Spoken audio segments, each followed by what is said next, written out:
Okay, so this time we're going to take a look at the lengthy group problem that we had for thermo. Now, I apologize it took me so long to get this put together, but I've been having some internet issues, so hopefully I'll get this up in good time. So, in the group problem, which was a pretty long and complicated one, but if you get comfortable with it, you should have a pretty good command of anything that I could ask you for thermodynamics. In the end, we're going to look at a full thermodynamic cycle, which is made up of 4 processes. And we're going to take a look at them step by step with each process so that we can find out what's going on. Now, because this is a cycle, whatever conditions the first one ends at, the next process begins at. So we'll find that the final temperature and pressure and volume for a given process is going to be the initial for the following one. Okay, now heat and work done and the change in internal energy, that's all stuff that happens inside a process. That doesn't necessarily carry over to the next one. So you should get a feel for how that works, as we go through. So we're going to go through. It may take a little bit because we've got 4 different processes that we need to look at and then a little bit of cleanup afterwards. But let's get started. So the first of our processes is an isobaric, I believe, compression. Isobaric compression. Our volume is going to get smaller. We're going to squeeze the gas down. So the first thing to note is it's isobaric. And one of our equations that we have for that is the work so the work done on a gas in an isobaric process is equal to negative pressure times our change in volume, P delta V. Okay, so it always helps to keep track of what the information that you can get from what type of process it is. Now, we're going to compress a gas of 125 mole. We're going to continue using that same amount of gas through the whole cycle. Okay, so our N is always going to be 125 mole. And in this case, we're going to go from an initial volume of 3 cubic meters. We're going to go down to a final volume for this phase, which is equal to 2 cubic meters. So we're going to compress it a little bit. And all of that is going to happen because it's isobaric. We're doing all of that at a constant pressure, where our pressure is going to be equal to atmospheric pressure, 101,325 pascals. Okay?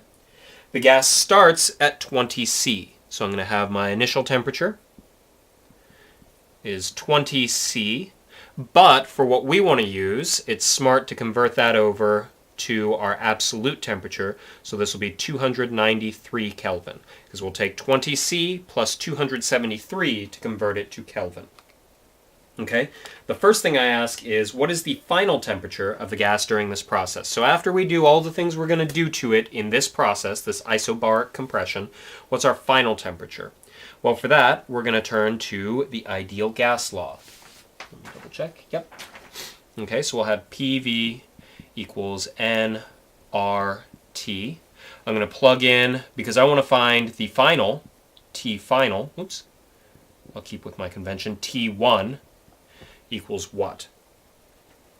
Okay, so I want to use my final conditions for all the others. So I'm going to fill this in. We'll have 101,325 pascals. That's my final pressure. My final volume is 2 cubic meters. Remember, I want to find the final, so I need to use my final values.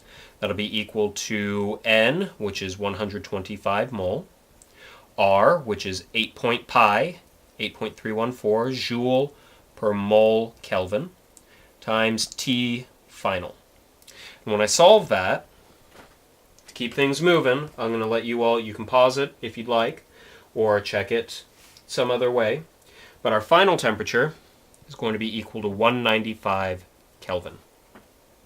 All right, so we've got our final temperature. We found the first thing we're looking for. Next thing I ask is, what is the work done during this process? Well, we've got an equation for work for an isobaric process.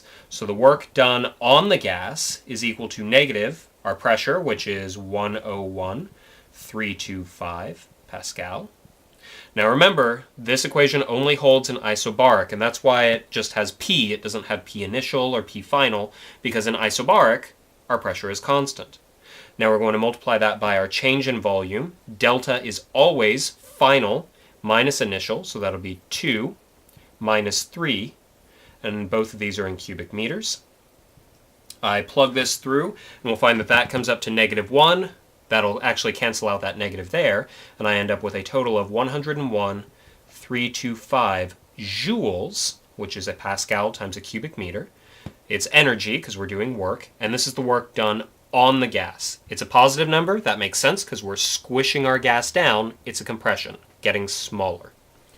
Okay, the final thing I ask for during this process is what is the heat added or removed. So I'm looking for Q in. I want to find out what that is.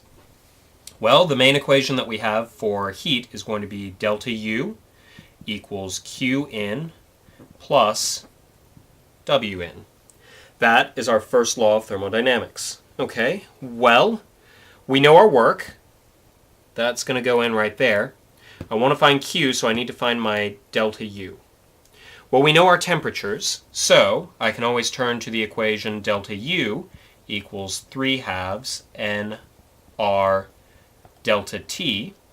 My delta T is going to be, again, final minus initial. So final is 195 minus 293.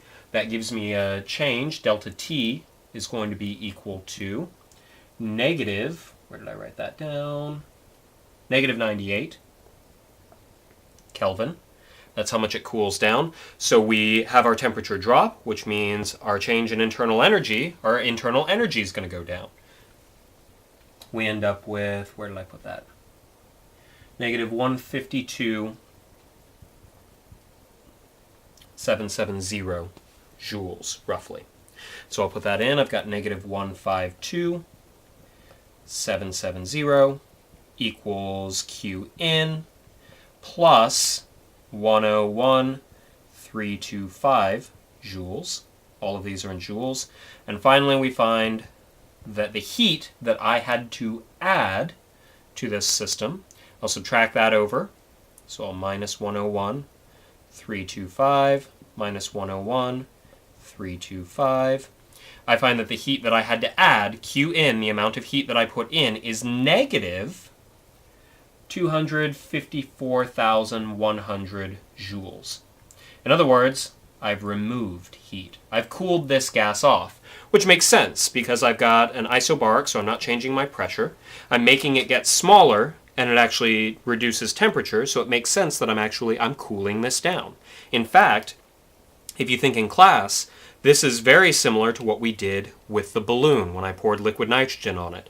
It's subject to a constant pressure because it's surrounded by the air in the atmosphere, so it's kept at atmospheric pressure. The liquid nitrogen cooled it off a whole bunch. It was taking heat out of the balloon, and so the balloon got smaller and it got colder. Okay? So that's part one. I'm going to reset the board and we'll take a look at the next step. Actually, I'll just chop the thing up as we go.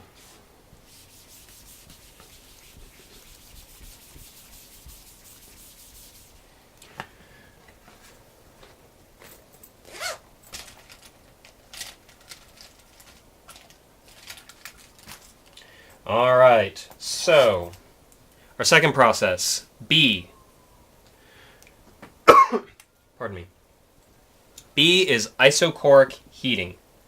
Isochoric heating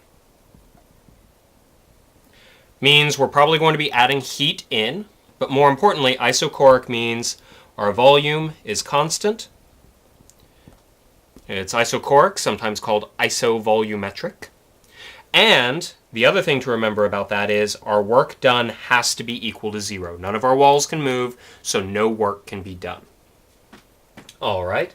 So we've got useful information starting off. We've got second process is isochoric heating. While holding the volume constant, so there's that isochoric, we add, and this is where some of the classes got a little bit of the wrong number. For some reason I had a huge typo in there, and I wrote 1040. I actually add an amount of heat, remember heating, so I'm going to put heat into the system, of 608,000 joules. So I'm going to heat it up quite a bit. Okay, I ask what is the final temperature of the gas during this phase, so I'm looking for T final. I'm going to call that T2. Because we started off at T1, which was the temperature at the end of process A. And if you'll recall, that temperature was 195 Kelvin. We also started off with a pressure, P1, of 101,325. Well, now since this is isochoric, odds are good our pressure is going to change, and lo and behold, what I'm going to ask for after the temperature is I'm actually going to ask for our pressure, our final pressure during this phase. We'll call that P2. Okay? So, I've been given heat. That's one of the few numbers that I've been given here. So, odds are good I'm going to use the first law of thermodynamics. Let's see. Delta U equals Q in plus work in. Well, I know my Q. It's right there. And I know my work, because this is isochoric, this is going to be 0. Cool, I can solve for delta U. In fact, I know that delta U is 608,000 joules. Okay, and I also know that that's going to be equal to 3/2 nR delta T. Well, I know my number of moles, it's still 125, we're still dealing with the same gas. I know the ideal gas constant, that hasn't changed, so I can find my change in temperature. So when I plug that in, I've got delta U, which equals 608,123 joules, equals 3/2 times 125 mole, times 8 joule per mole Kelvin, times delta T. I can find my delta T, and delta T is equal to 390. You'll notice it's a positive 390, not a negative, so we're actually heating up. We're getting a higher temperature now. And so if I use my delta, which is T final, T2 minus T1, that'll be T2 minus 195 Kelvin. I can find that T2, since it's equal to 390, I can solve for T2, and I find that it is 585 Kelvin. So we have it warm up quite a bit. Okay, so I found my final temperature. Next thing I'm looking for is, in fact it says, now using ideal gas law, what is the new pressure of our gas? Okay, well I'm looking for P2, and so that's going to be V2, which is the same thing as V1 because this is isochoric, and so that was 2 cubic meters, equals nR T2. So plugging this in, I'll have pressure 2 equals 2 cubic meters, or I'm sorry, pressure 2 times 2 cubic meters equals 125 mole times 8 joule per mole Kelvin, times T2, which is 585 Kelvin. When I solve for it all, I find that pressure 2 is equal to 303,000, about 990 joules. Or not joules, I'm sorry. Not joules, looking at the wrong thing. It's a pressure, so that should be pascals. Believe it or not, this number will come back. Let's see. So part B, now using the ideal gas law. So we found our new pressure. Basically what we've done is we've fixed our walls, we added in a whole bunch of heat, so we warmed it up a lot, and we got it where it's pushing real hard. We're up to about 3 atmospheres in there, so we're getting it up to a really high pressure. Now what we're going to do in the next phase is we're going to open up those walls so that now this really hot gas can push a piston and do work for us. Okay, so we're all set. You'll notice that in the first phase, we used ideal gas law, and then we used the first law of thermodynamics to find everything that we're looking for. Now we're kind of going in the opposite direction. In the end, there are only a handful of equations, like PV equals nRT, our first law of thermodynamics, those are the 2 big ones, and then also having your change in internal energy is equal to 3/2 nR delta T is really useful. And then aside from that, all you need to know are the different types of processes and what type of information they tell you. So, our final temperature at the end of process B is 585 Kelvin, and our final pressure is about 3 atmospheres. So, we're going to go through and get set up for C.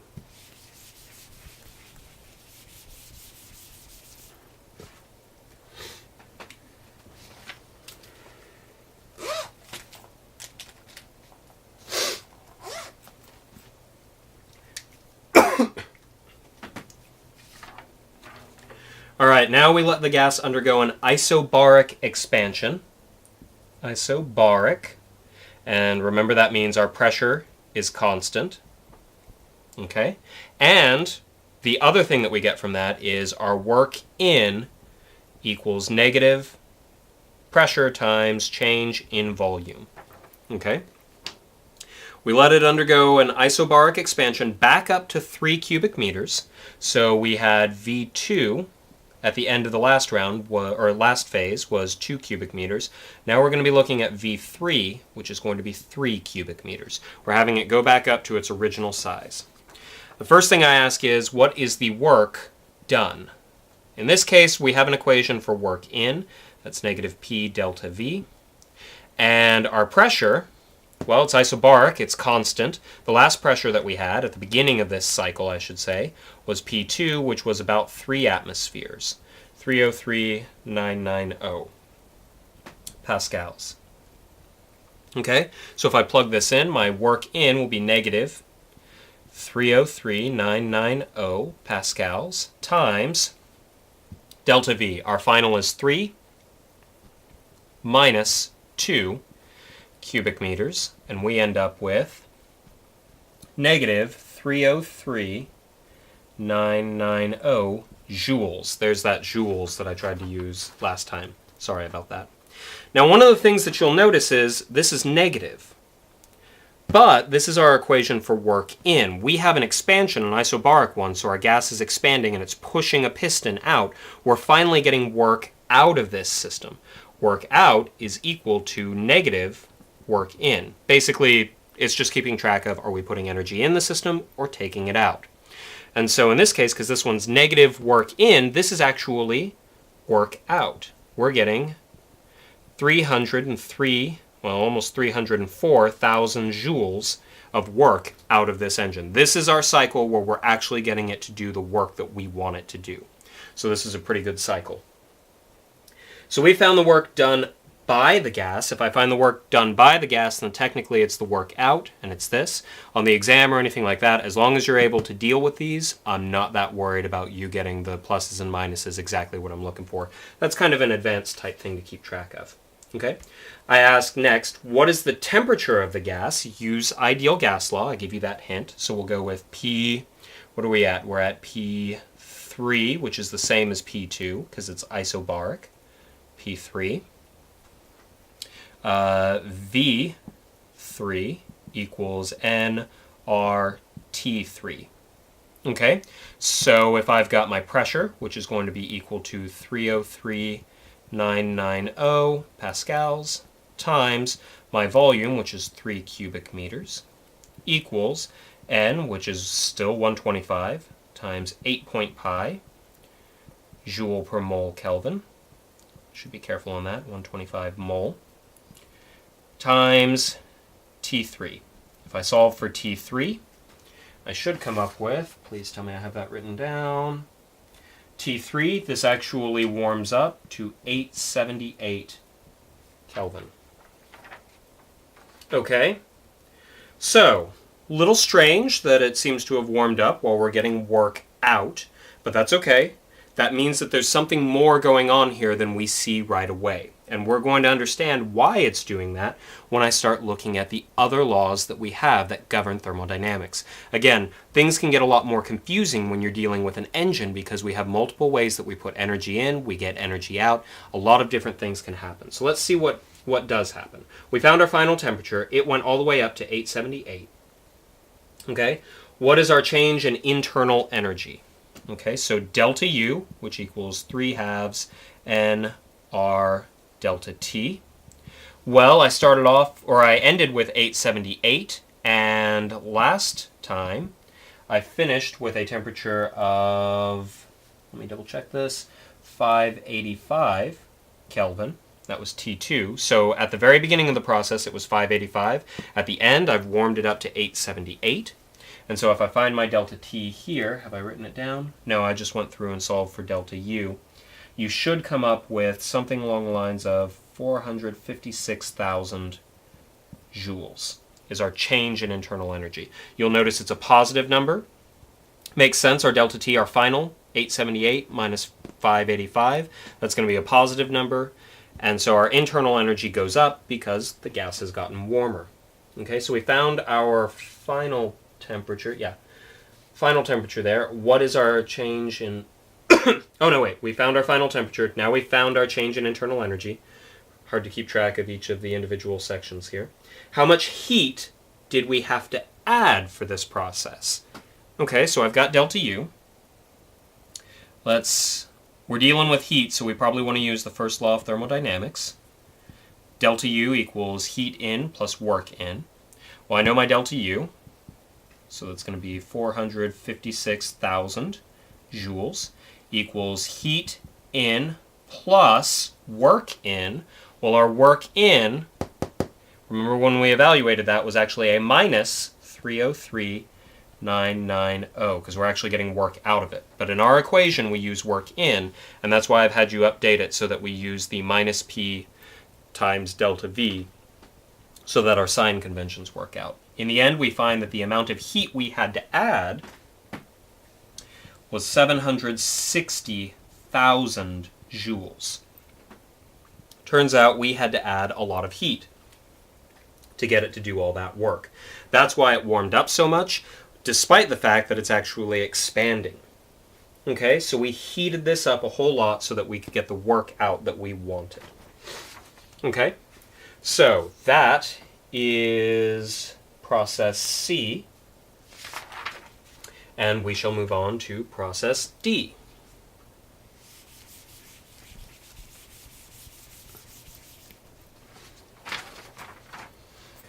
Okay, and we're back. Finally, we're going to take a look at our final process in this cycle. Our final process is an isochoric cooling. So with cooling, there's a good bet that we're going to take some heat out of there, but we'll see. Isochoric, that tells us that our volume is constant. And it also tells us that because the walls are fixed, our work, whether it be work in or out, has to be equal to 0.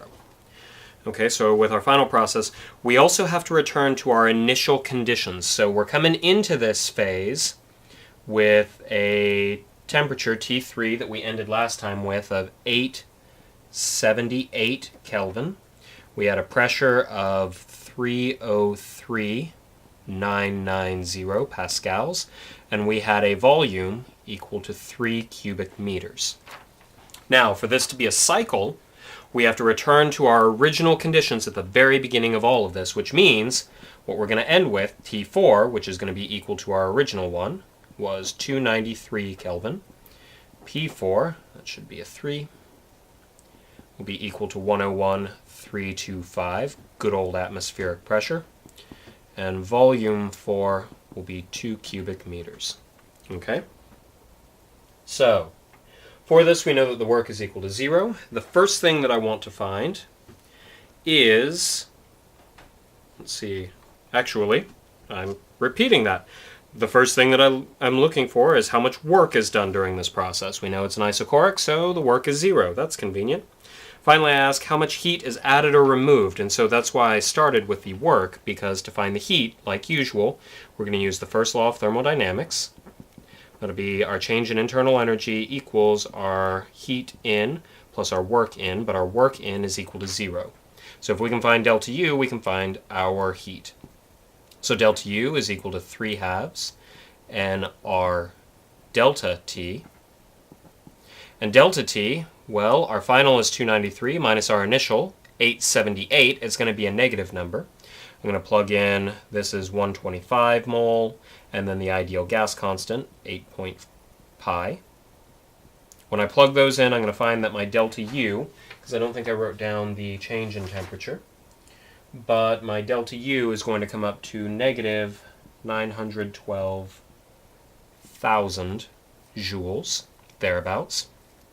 And so when I plug that in over here, I find that my heat in is equal to negative 912,000 joules. Okay, so that's my heat in, and it's negative, so that tells me that I'm actually removing this. Hence, we're cooling it. Cooling, Yay! Everything seems to make sense. Alright, so now I found how much heat is added or removed. Here's the quantity, and we know that we are removing it because it's negative heat in. Okay, so that's our final process. We came all the way back around, and we're set. So, let's take a look at the aftermath. So, this was part D. Part E. Now look back at the process. What is the net work done by the cycle? So take the work done by the gas minus the work done on the gas. Okay, well, we had two isochoric processes, so no work is done during those, so that's cool. So we only have to worry about the work done in part A and C. So the work done in A was equal to, let's see, 101,325 joules. And the work done in C was technically a negative 303,990 joules. Now in both cases, these are work in. We want to find the net work that we get out. And so for that, I'm going to take the work that I got out, 303,990 joules, minus the work that I put in, which was 101,325 joules. And I find that my net work out, so the main thing that we're looking for in thermodynamics, at least as physicists, is 202,665 joules. That's how much we got out. So we got 303,000 out, but technically we put in 101,000, so we want to find our total work, our net work that we actually got the engine to do for us, and that's this number. Okay? Finally, we look at the heat that we put in. Let me see. How much heat was added to the system? Ignore any of the times that we cool the stuff. We want to see how much energy we had to give the system overall to get this net amount of work out. So, Q in. I went through and we had two phases where we actually added heat and two phases where we cooled, but we don't care about removing them. So I'm going to take the heat from phase B and the heat from C, and that's equal to 608,000, that amount that I told you I put in B, plus 760,000, the amount that I got in C, and that gives me a total of 1.368 megajoules, or 1.3 million joules. Okay? So finally, now that we've got both of those, I ask, what is the efficiency of this cycle? So efficiency is equal to our net work that we get out divided by all the energy we put in, the heat in. So that's going to be 202,665 joules divided by 1,368,000 joules. And we end up with a whopping efficiency of 0.148, or about 15%. Now this is a pretty low efficiency. We'll talk about that a little bit more in just a moment.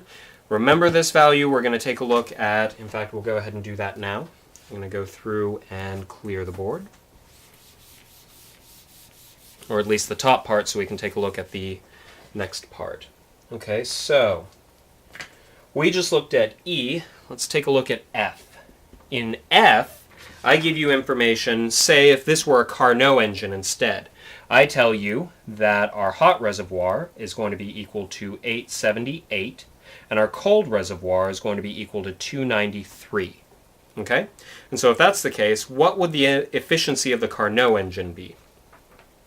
Well, the Carnot efficiency is TH minus TC over TH. When I put those in, I've got 878 minus 293 divided by 878, and I end up with 0.666. I'm not going to read too much into that number. That is approximately about 67% efficiency.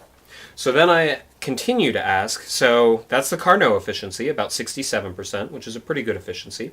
I ask, can our process exist? Well, our process was 15%, which is significantly lower than the 67%, so yes, as far as we know, our process can actually exist.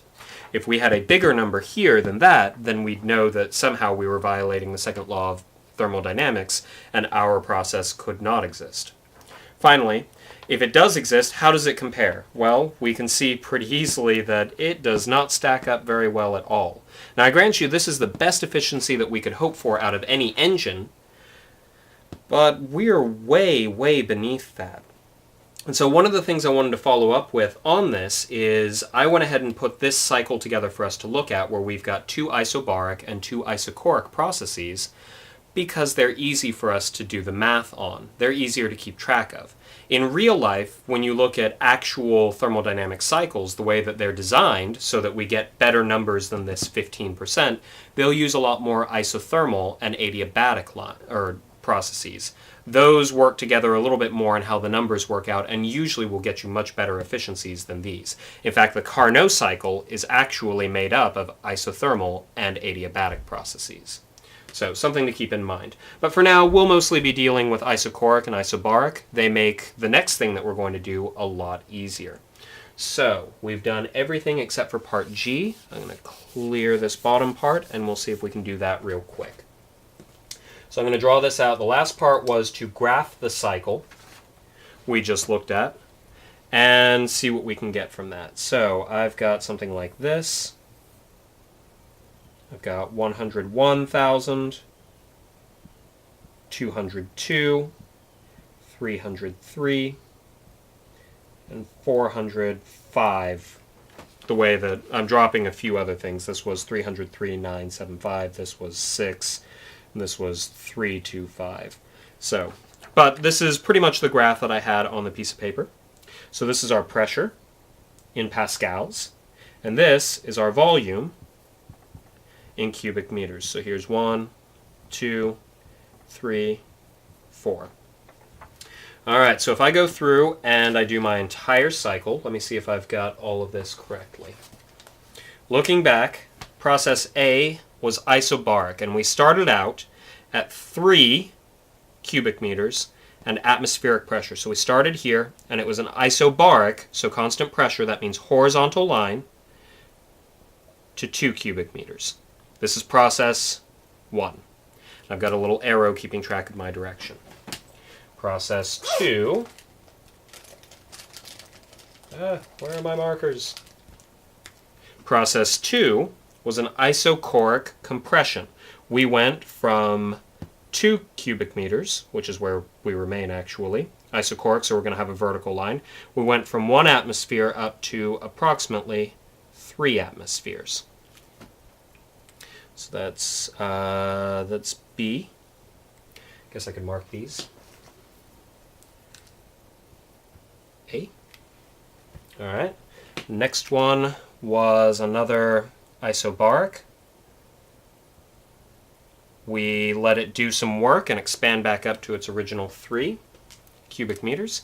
And then finally, we came down here, and this is, oops, D, and this one's C. There's the graph of our cycle. Now, one of the final things that I want to take a look at, if you're still awake and still with me, is let's use the graph to see how much work we've done. Okay? So I'm going to graph the cycle, and then I'm going to find the work done from the graph. And to do that, I'm going to find the area under the curve. So if I'm going to find the work done in part A, that's going to be here. And my area will be, this shape is a square, so I'm going to do base times height. My base here is 1 cubic meter, so I'm going to do 1 cubic meter times my height, which goes from 0 up to 101,325 pascals. And I calculate that out, and I find that I do 101,325 pascals, or I'm sorry, joules. Joules of work, but it's moving to the left, so that's work in. Okay? All right, so we'll keep track of that. Now we're going to find the work done in C, because B and D are both straight up lines, so we can't find any work done. If they were at an angle, then we could find the area under the curve, and we could find the work done. But sometimes that becomes problematic because usually we have curvy lines, and then you usually have to use calculus. For this, we want the area in here, because that's area under the curve, but we also want back down here too, because this is also under the curve. Okay, so I'm going to take my base, this is a rectangle, so I'm going to take my base, which is 1 cubic meter, times my height from 0 to 1, 2, 3 atmospheres, so that's about 303. I think the exact number we got was 990 pascals. I work that out and I come up with 303,990 joules. This is work that we're getting out because it's moving to the right, so it's a positive area. That one's work that we had to do on the system. So to find my total work that I got from the system, I find my net area under the graph, which is basically this area here, which is effectively 2 atmospheres times 1 cubic meter, or I could just take 303,990 minus 101,325. Any way you look at it, I'll end up with 202. What was my total value? 665 joules. Which, if you'll rewind a little bit, you'll see was the exact same value that we got by keeping track of them manually. Again, area under curves can be really useful because I could have saved a lot of time, although part of this was about getting the practice in solving the others, by just giving you this chart, and you could have easily found the total work. Okay? So, this is the entirety of the group problem.